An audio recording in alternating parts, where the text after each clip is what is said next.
All right. Nice ride.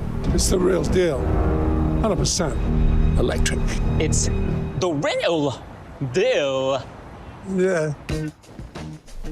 A big night for advertisers with a lot of memorable commercials. The ads during this year's Super Bowl did not disappoint. And this morning we are joined by advertising expert Jennifer Marshall to talk about all of the different strategies we saw last night and which commercials were most effective. Jennifer, good morning. Good morning. Let's get right to the Verizon commercial. A lot of people talking about this one with Beyonce. That was a fantastic commercial. They did a great job of really talking about their the benefits of their product, and then adding in that celebrity sparkle, and then giving the customer a benefit at the end, which was obviously Beyonce announcing that she was going to drop her next album. So that was a well done commercial. Very exciting.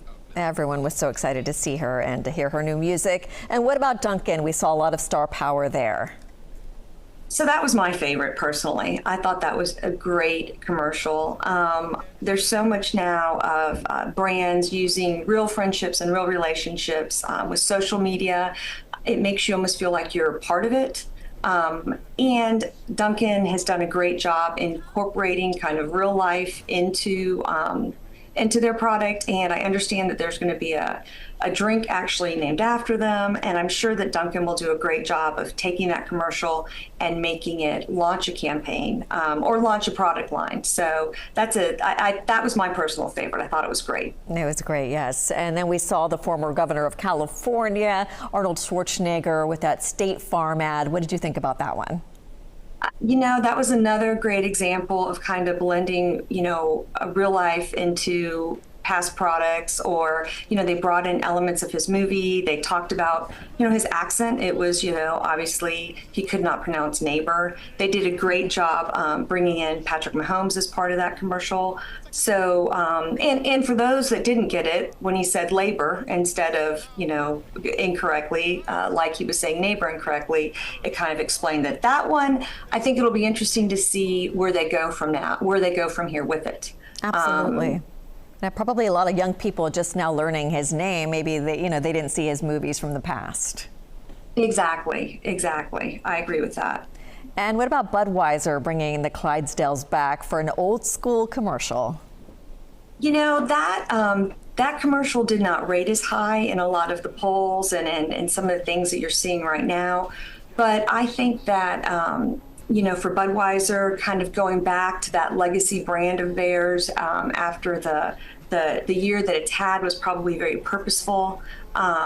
I think that that's the connectedness of Budweiser that people feel really good about. So that old-fashioned delivery, I think that even though it didn't rate really well, I think it was probably very, very purposeful on their part to really drive that part of their brand home. Absolutely. What was the average? $7 million for a 30-second spot? Yeah, and that may sound crazy, but actually, I tell you what, advertising agencies and brand managers are waking up today and they're thrilled because the Super Bowl overperformed expectations. A lot of people bought these commercials months ago, committed to them months ago. Everything kind of played out perfectly. It's going to be the highest rated Super Bowl ever, they're anticipating, when the numbers actually come out. Second to the moon landing, this will be the second highest rated event. And when you break it out on a cost per thousand, which is how advertising is purchased, it's a deal. And especially today when it's hard to reach that size audience. It reached, over 39 million households, which is crazy. It's a crazy number, not to mention the social media and the sharing and the way that brands have done such a great job extending their reach with social media. I thought actually Ryan Reynolds did a great job with his Deadpool on social media. I don't know if you saw that or not, but he was asking everybody if they'd seen his wife, Blake Lively. And I thought that was very clever. Yes. Gotta love it. He did a great job. So I think the next few days we'll actually get to see even more of how brands and celebrities are using these commercials to extend their social media and their engagement with their customers. All right. Thank you so much, Jennifer Marshall, for your insight. It's the one time of year where people actually tune in to the commercials, and sometimes just for the commercials. We appreciate your time. Just for the commercials.